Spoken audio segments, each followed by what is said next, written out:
Hello students, welcome to chemistry by RS ma'am. नमस्कार parents and educators. आज इस video के माध्यम से मैं आपके साथ शेयर करने जा रही हूँ solution of some previous year question जो कि law of conservation of mass से रिलेटेड है। ऑल राइट, यहीं पर मैं आपके साथ एक और इंफॉर्मेशन शेयर कर देती हूँ।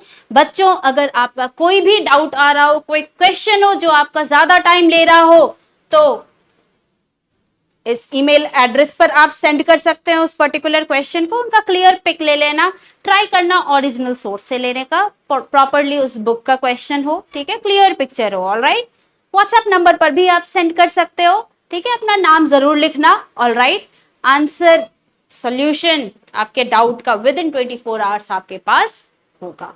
बात समझ आई? ठीक है। और एक बात, इस वीडियो को लाइक और सब्सक्राइब करें। ऑलराइट, तो चलो क्वेश्चन में आते हैं एंड हम लोग क्वेश्चन का डिस्कशन देखते हैं कि कैसे उस क्वेश्चन को हमें सॉल्व करना है। ऑलराइट, प्रोसेस बच्चों, प्रोसेस बहुत जरूरी होगा, ये ध्यान रखना, ठीक है। Question is the right option for mass of CO2 produced, mass of CO2 produced by heating 20 gram of 20% pure 20% pure 20 gram of 20% pure limestone. All right, atomic mass of calcium is given, reaction is also given. This is limestone, है ना। आप जब इसको heat करते हो तो it breaks down into CaO and CO2 gas. Question में हमें इंफॉर्मेशन बताना है मास of CO2, mass of CO2, ठीक है। नीट 2023 का क्वेश्चन है ये। ऑप्शन, 4 ऑप्शन आपके पास गिवन है। बात समझ में आई? तो अब देखना है इस क्वेश्चन में क्या क्या इंपॉर्टेंट पॉइंट है, उनको समझते हुए क्वेश्चन को कैसे सॉल्व करना है, इस टाइप के क्वेश्चन का अप्रोच क्या लेना है, वो अभी आपके साथ डिस्कस होगा। ऑलराइट, ठीक है। तो क्वेश्चन अगर आप लिखना चाहते हो तो आप वीडियो को थोड़ा पीछे करके पॉज करके आप क्वेश्चन लिख सकते हो। ऑलराइट, तो चलो इस क्वेश्चन के डिस्कशन में हम लोग जाते हैं। Question is right option for mass of CO2, mass of CO2, right. Font size थोड़ा और इंक्रीज कर देती हूँ। हाँ,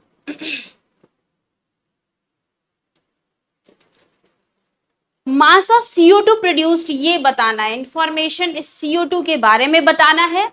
और क्या बताया है, 20 ग्राम ये CO3 लिया है, लेकिन उसकी प्योरिटी क्या है, 20%। दैट मीन्स 80% उसके अंदर कुछ और इम्प्योरिटीज है।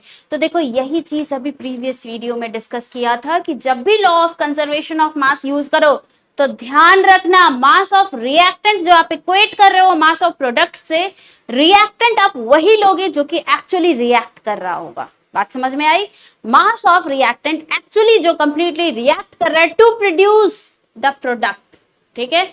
इन दोनों का मास आप इक्वेट कर सकते हो, there is no issue in that. बात समझ आई?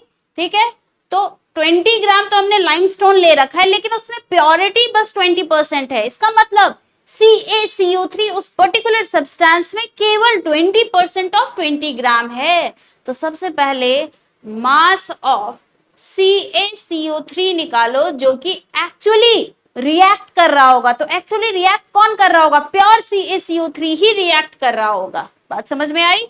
तो उसकी प्योरिटी को यूज कैसे करेंगे, 20 ग्राम टोटल मास दिया हुआ है, कह रहा है कि भाई इसका 20% ही प्योर CaCO3 है, 20% ही। तो मैथ्स यूज कर लेते हैं। जैसे इसको यूज करोगे आंसर आ जाएगा 4 ग्राम। तो देखो क्वेश्चन में क्या गिवन था, 20 ग्राम CaCO3, लेकिन प्योरिटी उसकी 20% है। इसका मतलब 16 ग्राम उसमें इम्प्योरिटीज है, वो एक्चुअली CaCO3 नहीं है। तो CO2 कौन प्रोड्यूस करेगा, ये जो रिएक्शन है CaCO3 ही तो जब डिकम्पोज करेगा, इसको जब आप हीट करते हो तो it changes into CaO and CO2। बात समझ में आई? रिएक्शन को देख लेना, बैलेंस है या नहीं ये भी चेक करना बहुत जरूरी है। तो यहां आपको दिखेगा reaction is already balanced. That means molar ratio का इंफॉर्मेशन आपके पास आ जाएगा कि मोलर रेशियो क्या है यहाँ पे, 1:1:1। बात समझ में आई? ठीक है, तो क्वेश्चन को प्रोसीड करने के लिए ये मोलर रेशियो बहुत ही इंपॉर्टेंट होगा बच्चों, इसका एनालिसिस सबसे पहले हमें करना है। ठीक है, अच्छा, मोलर रेशियो जैसे ही आ गया, इसका मतलब मास के टर्म में भी अब आ सकते हो। बात समझ में आई? या फिर यहां जैसे मास गिवन है, यहां से आप नंबर ऑफ मोल कैलकुलेट कर लो। ठीक है, तो गिवन मास से, क्योंकि इसका मास पूछा गया, डायरेक्टली मास से रिलेट मत करना क्योंकि ये मोलर रेशियो होता है बच्चों। ठीक है, मास रेशियो में अगर आप आओगे तो एक स्टेप और यूज होगा। बात समझ आई? मास लिखोगे पहले कि भाई एक मोल में 100 ग्राम CaCO3 आएगा। एक मोल CaO मतलब 100 ग्राम CaCO3 जब टूटेगा, जब ये डिकम्पोज करेगा, when it will decompose, it will form 56 gram of CaO and 44 gram of CO2। अगर आप मास के टर्म में जाना चाह रहे हो तो ये मास का वैल्यू आएगा, वहां से रेशियो आएगा, तो देखो 2 स्टेप और इंक्रीज हो जाएगा आपका। ठीक है, तो इसलिए इट इज ऑलवेज एडवाइज्ड कि जब आप रिएक्शन में जाओ तो जब तक मास रेशियो के बारे में ना पूछा रहे उस रास्ते मत जाओ। मोलर रेशियो निकाल लो, जो भी इंफॉर्मेशन गिवन हो वहां से पहले मोल के टर्म में निकाल लो क्या मोल का इंफॉर्मेशन है, फिर मोल से तो आप नंबर में भी जा सकते हो, मास में भी जा सकते हो, वॉल्यूम में भी जा सकते हो। वॉल्यूम में कब जा सकते हो? प्रोवाइडेड जो भी सब्सटेंस है वो गैसेस हो। ठीक है, तो आप मोल का रिलेशनशिप वॉल्यूम में भी यूज कर सकते हो। ऑलराइट, ठीक है, I hope each and every point is clear to you. ठीक है, तो चलो डिस्कशन में आगे बढ़ते हैं। Molar ratio is 1:1:1। हमारे पास मास ऑफ CaCO3 जो कि एक्चुअली रिएक्ट कर रहा है वो कितना आया? 4 ग्राम। ऑलराइट, तो इसका मतलब अब मोल्स के हिसाब में अगर आप चलोगे कि क्वेश्चन में कितना मोल गिवन है, तो क्वेश्चन में क्या गिवन है? 4 ग्राम ऑफ CaCO3 गिवन है। तो इसको अगर आप मोल में कन्वर्ट करते हो तो मास गिवन है, मोल में कन्वर्ट करना है तो फॉर्मूला यूज करेंगे given mass upon molar mass of that particular substance. Substance is CaCO3। ठीक है, CaCO3 का मोलर मास आप निकाल लेना। कैल्शियम का 40 ग्राम पर मोल, कार्बन का 12 ग्राम पर मोल, ऑक्सीजन का 16 ग्राम पर मोल। 3 ऑक्सीजन है। ठीक है, तो सही से यूज करना, आंसर आ जाएगा आपका, मोलर मास आ जाएगा CaCO3 का 100 ग्राम पर मोल। ठीक है, देखो ग्राम ग्राम कैंसल, मोल में ये वैल्यू आ जाएगा 4 इंटू 10⁻⁻2 मोल। बात समझ में आई? इसका मतलब इस जगह पर CaCO3 का जो मोल रिएक्ट कर रहा होगा वो 4 इंटू 10⁻2 मोल होगा। बात समझे? इतना ही मोल CaO भी बनेगा, इतना ही मोल, बिल्कुल 4 इंटू 10⁻2 मोल CO2 ही भी बनेगा। बात समझ में आई? अब देखो आपको यहां बताना क्या है, मास ऑफ CO2 कितना प्रोड्यूस हो रहा है यही तो बताना है हमें। तो मोल ऑफ CO2 हमें पता है, मास के टर्म में जाना है। ऑलराइट, तो इसका मतलब हमारा आंसर यहीं से रिलेटेड होगा। राइट, यहीं से हमारा आंसर आएगा 4 इंटू 10⁻2 मोल। This will be equal to mass of CO2 जो कि प्रोड्यूस होगा divided by molar mass of CO2। Molar mass of CO2 कितना होता है? 44 ग्राम पर मोल। ठीक है, ये जो भी मास ऑफ CO2 है वो आ जाएगा, क्रॉस मल्टीप्लाई कर दो। Mass of CO2 will be 44 into 4 into 10⁻2, mole mole cancel, gram. ठीक है, यूनिट अपने आप आ गया बच्चों, ध्यान रख रहे हो? तो 1.76 gram, this will be the correct answer. बात समझे? अब देखो एक बार फिर से मैं वॉक थ्रू कर देती हूँ कि इसमें स्टेप क्या क्या है। अभी तो एक एक चीज तो मैंने एक्सप्लेन करते हुए आपके साथ बताया है। ठीक है, अब इसी क्वेश्चन को जब आप खुद से जब कर रहे होगे, प्रोसीड जब आप करोगे, तो सबसे पहले ध्यान देना रिएक्शन क्या है, रिएक्शन इज इंपॉर्टेंट। ठीक है, इसके बाद जैसे यहाँ रिएक्टेंट का इंफॉर्मेशन गिवन है, CaCO3 का इंफॉर्मेशन गिवन है। बात समझ में आई? ठीक है, तो इसका एग्जैक्टली क्या अमाउंट रिएक्ट कर रहा है दैट इज इंपॉर्टेंट। ठीक है, तो वो हमने कैसे निकाला? परसेंटेज प्योरिटी टोटल मास से यूज करके, मैथ्स यूज कर लिया, यहां से निकाला। ऑलराइट, आफ्टर दैट मोल के टर्म में हमें चले आना है, मोलर रेशियो क्या होगा that is important, molar ratio 1:1:1। ठीक है, फिर गिवन इंफॉर्मेशन से हमें मोल निकाल लेना है, मास बाय मोलर मास। मोल आ गया हमारे पास, इतना ही मोल। जरूरी नहीं है आप CaO का इंफॉर्मेशन लिखो, क्यों? क्योंकि हमें बस CaCO3 और CO2 को रिलेट करना है, तो केवल इन दो को भी रिलेट करके आप सीधे सीधे आंसर तक जा सकते हो। ऑलराइट, CaCO3 का मोल आ गया, उतना ही मोल होगा CO2 का। इसका मतलब इसी जगह इसी को जस्ट आप इक्वेट कर लो, 4 × 10⁻² equals to m upon molar mass of CO2, जो कि कई बार बच्चों को ध्यान होता है 44 ग्राम पर मोल। ठीक है, 44 × 4 × 10⁻², वही होगा आपका answer.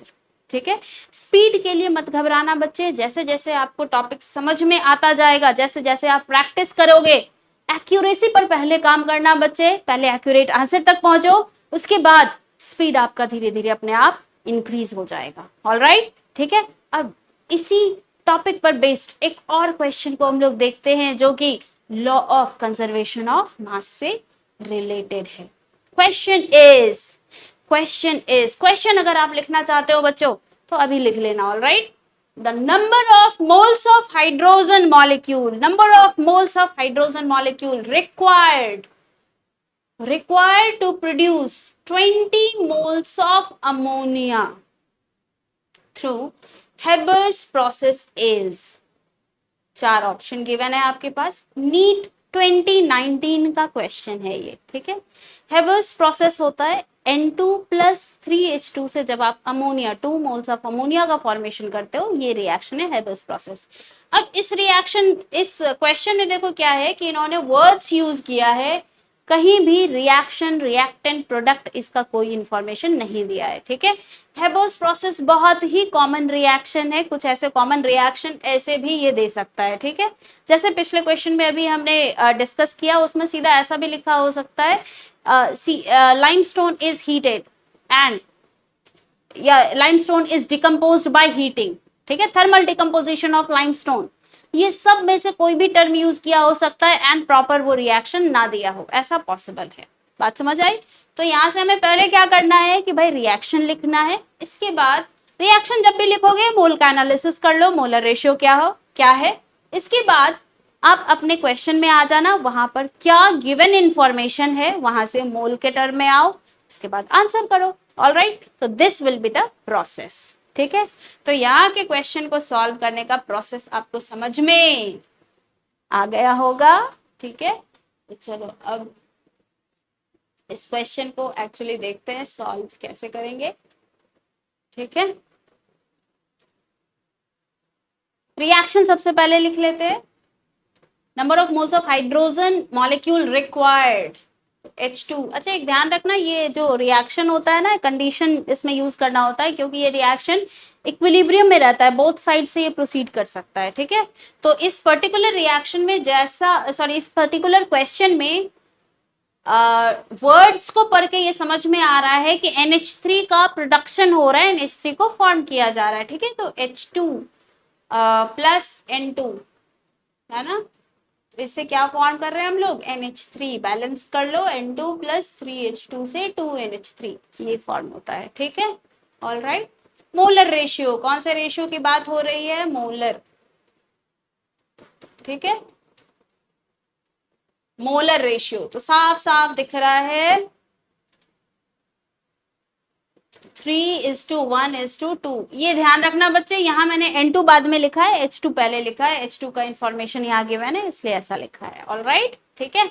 Number of moles of hydrogen molecule required to produce. अब क्वेश्चन में इंफॉर्मेशन क्या है, मोल का ही इंफॉर्मेशन है। Alright, required to produce 20 mole, 20 moles चाहिए। ठीक है, ऑलराइट, 20 मोल्स अमोनिया चाहिए। क्वेश्चन में पूछा क्या है भाई, हाइड्रोजन का नंबर ऑफ मोल क्या होगा।